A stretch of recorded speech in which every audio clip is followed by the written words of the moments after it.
Ujian nasional, UN, akan kembali digelar tahun 2025 ini. UN tahun ini belum menyeluruh. Ujian nasional tahun ini untuk siswa yang berada di jenjang SMA, sedangkan ujian nasional untuk siswa SD dan SMP akan mulai digelar tahun 2026. Ujian nasional 2025 ini akan menggunakan nama baru yakni Tes Kompetensi Akademik. Menteri Pendidikan Dasar dan Menengah, Mendikdasmen, Profesor Abdul Mukti mengungkap alasan mengapa ujian nasional, UN, siswa SMA digelar mulai November 2025. Menurut Profesor Mukti, UN SMA memang sengaja digelar mulai November 2025 agar hasil ujian bisa dijadikan bahas pertimbangan oleh perguruan tinggi yang akan menerima siswa lulusan kelas 12. Meski demikian, Profesor Mukti menegaskan hasil UN tidak akan dijadikan hasil penentu kelulusan siswa sama seperti aturan ujian sebelumnya. Namun, ia percaya hasil UN akan bisa dijadikan bahan evaluasi yang detail pelaksanaannya belum mau diungkap oleh Profesor Mukti. Walau sudah disebut tidak menjadi faktor kelulusan, rencana pengembalian ujian nasional ternyata mendapat banyak catatan dari para praktis pendidikan dan guru. Federasi Serikat Guru Indonesia, FSGI, misalnya, mereka tetap memberikan catatan bahwa UN sebaiknya tidak dijadikan penentu kelulusan siswa. Sebab, menurut Wakil Sekretaris Jenderal FSGI Mansur Sipinathe menilai, tampaknya Kementerian Pendidikan Dasar dan Menengah, Kemendikdasmen, masih cenderung tidak melakukan perubahan besar pada pelaksanaan UN model terbaru. Mansur menilai, tampaknya model UN terbaru yang digagas oleh Menteri Pendidikan Dasar dan Menengah, Mendikdasmen, Profesor Abdul Mukti tidak akan berbeda jauh dengan UN model lama. Kemungkinan, kata dia, hanya untuk menggantikan model asesmen nasional yang diterapkan pada era Menteri Pendidikan, Kebudayaan, Riset, dan Teknologi, Mendikbudristek, Nadiem Makarim.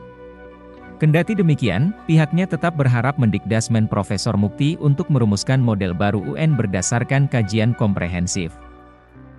Serta model baru ujian nasional ini bisa memberikan dampak yang baik untuk dunia pendidikan Indonesia. Senada dengan FSGI, Perhimpunan Pendidikan dan Guru, P2G, juga memberikan beberapa catatan terkait rencana pemerintah kembali menggelar UN.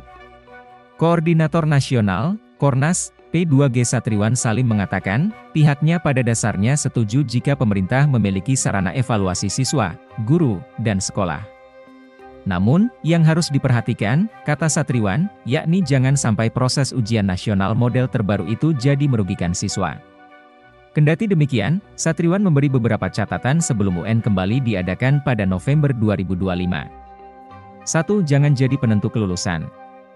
Catatan pertama dan yang menjadi konsen P2G kata Satriwan. Jangan sampai ujian nasional model terbaru ini dijadikan standar atau syarat kelulusan siswa. Satriwan membenarkan bahwa amanat dari Undang-Undang Nomor 20 Tahun 2003 tentang Sistem Pendidikan Nasional, Sisdiknas, tepatnya pasal 57, 58, dan 59 bahwa pemerintah harus melakukan evaluasi pendidikan. Namun dalam aturan itu tidak disebutkan kalau evaluasi itu dilakukan dalam bentuk ujian dan menjadi syarat kelulusan siswa. 2. Penentuan skema. Catatan selanjutnya, kata Satriwan, adalah skema dari UN sendiri harusnya ditentukan dengan melibatkan stakeholder di bidang pendidikan. Mulai dari guru, dinas pendidikan setempat bahkan hingga orang tua siswa harus dilibatkan dalam penentuan skema ujian nasional versi baru. 3. Jangan rujukan siswa. Satriwan menuturkan, pada dasarnya ia setuju jika evaluasi pendidikan kembali diadakan. Namun yang harus diperhatikan pemerintah adalah jangan sampai evaluasi itu merugikan siswa dalam berbagai macam aspek. 4. Jangan boros anggaran. Selain itu, pada pelaksanaan evaluasi pendidikan yang digagasan Menteri Pendidikan Dasar dan Menengah, Mendikdasme, Profesor Abdul Mukti juga sebaiknya memperhatikan anggaran. Memang benar, kata Satriwan, evaluasi pendidikan adalah amanat dari UU Sisdiknas, tetapi jangan sampai terlalu membebani dengan jumlah anggaran terlalu besar. Misal berkaca pada pelaksanaan ujian nasional yang terakhir tahun 2021 itu anggarannya sampai memakan biaya 500 miliar rupiah. 5. Integrasi seleksi perguruan tinggi. Catatan terakhir adalah yang disorot Satriwan adalah kemungkinan hasil ujian nasional dijadikan bahan pertimbangan seleksi masuk perguruan tinggi negeri. Menurut Satriwan, tidak cocok jika ujian nasional dijadikan salah satu cara untuk seleksi masuk perguruan tinggi negeri karena sistem penilaian yang berbeda antara di sekolah dan penilaian seleksi masuk perguruan tinggi negeri. Satriwan memahami bahwa ada jenis seleksi masuk perguruan tinggi negeri ada yang menggunakan rapor dan prestasi selama di sekolah. Namun tetap harus dikaji secara matang jika ujian nasional dijadikan salah satu pertimbangan dalam seleksi masuk perguruan tinggi negeri. Sebab tidak semua siswa memiliki tujuan melanjutkan pendidikan ke perguruan tinggi negeri.